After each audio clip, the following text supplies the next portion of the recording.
Assalamualaikum warahmatullahi wabarakatuh. Bersama saya Sabrina Suara. Kali ini kita akan membahas tentang inovasi tata kelola pelayanan sektor publik dan kebijakan tata kelola pelayanan sektor publik di Indonesia.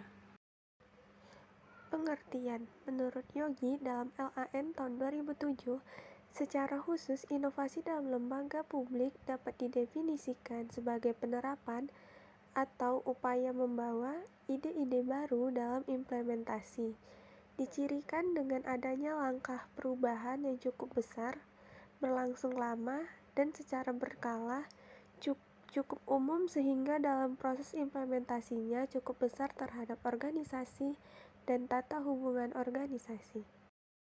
Selanjutnya ada prinsip tata kelola pemerintah yang baik atau good governance.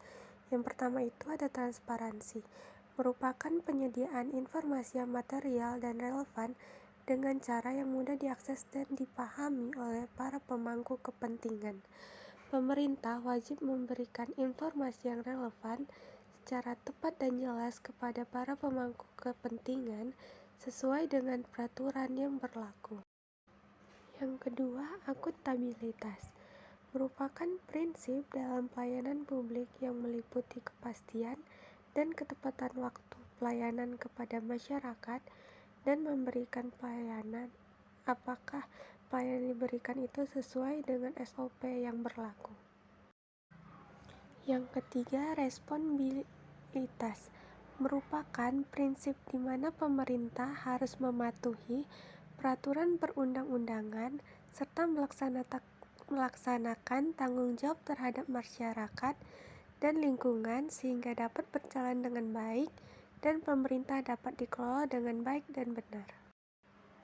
Yang keempat, independen adalah suatu keadaan di mana lembaga pemerintah dikelola secara profesional tanpa benturan kepentingan dan pengaruh dari pihak manapun yang bertentangan dengan peraturan perundang-undangan yang berlaku dan prinsip pemerintah yang sehat. Prinsip yang terakhir yaitu kesetaraan dan kewajaran dapat didefinisikan sebagai perlakuan yang adil dan setara di dalam memenuhi hak-hak stakeholder yang timbul berdasarkan perjanjian serta peraturan perundangan yang berlaku. Materi selanjutnya, secara umum, inovasi dalam layanan publik bisa dilahirkan dalam bentuk inisiatif seperti kemitraan dalam menyampaikan layanan publik baik antara pemerintah dengan pemerintah atau pemerintah dengan swasta, penggunaan teknologi informasi untuk komunikasi dalam pelayanan publik, dan pengadaan atau pembentukan lembaga layanan yang secara jelas meningkatkan efektivitas layanan. Materi selanjutnya yaitu faktor kepuasan konsumen. Ada beberapa faktor kepuasan konsumen yang diletakkan pada 5 dimensi kepuasan. Yang pertama, tangible. Kualitas pelayanan berupa sarana fisik perkantoran, komputer administrasi, ruang tunggu, dan tempat informasi. Yang kedua, reliability, yaitu kemampuan dan kehandalan untuk menyediakan pelayanan yang terpercaya.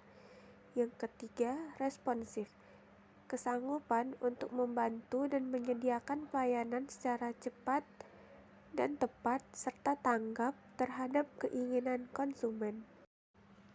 Keempat, ada assurance, yaitu kemampuan dan keramahan serta sopan santun pegawai dalam meyakinkan kepercayaan konsumen. Yang terakhir yaitu empati, sikap tegas tapi penuh perhatian dari pegawai kepada konsumen. Baik, ini adalah salah satu contoh kasus tentang inovasi tata kelola pelayanan sektor publik, yaitu perizinan penanaman modal di BPPT Kota Semarang. Kebutuhan masyarakat kota besar seperti Kota Semarang akan pelayanan yang prima serta dapat mengikuti perkembangan masyarakat kota yang semakin dinamis, menyebabkan perlunya perubahan dalam proses pelayanan publik. Salah satu sektor pelayanan publik yang cukup mendesak untuk dilakukan perubahan adalah pada sektor pelayanan penanaman modal. Diharapkan dengan adanya perubahan dalam proses pelayanan penanaman modal, maka penanaman modal di Kota Semarang dapat meningkat. Dengan adanya peningkatan pendapatan daerah tersebut, maka program-program yang bersifat pemberdayaan masyarakat dapat bertambah sehingga kesejahteraan masyarakat pun dapat meningkat. Untuk memberikan pelayanan yang prima kepada masyarakat, terdapat inovasi-inovasi yang diterapkan oleh BPPT. Inovasi terbagi atas 3 jenis inovasi, yaitu inovasi proses, pelayanan, dan sistem. Berikut ini adalah inovasi yang dilakukan oleh BPPT Semarang. Yang pertama, inovasi proses. Perubahan dari layanan satu atap menjadi pelayanan satu pintu. Pembentukan tim teknis sesuai kompetensinya. Pembenahan ruangan menjadi lebih transparan. Yang kedua, inovasi pelayanan. Adanya back office dan front office. Pembuatan standar pelayanan publik. Yang ketiga, inovasi sistem. Pembenahan dan penyempurnaan teknologi informatika. Baik, sekian materi yang dapat saya sampaikan. Terlebih dan terkurang saya mohon maaf. Wabillahi taufiq wa hidayah. Wassalamualaikum warahmatullahi wabarakatuh.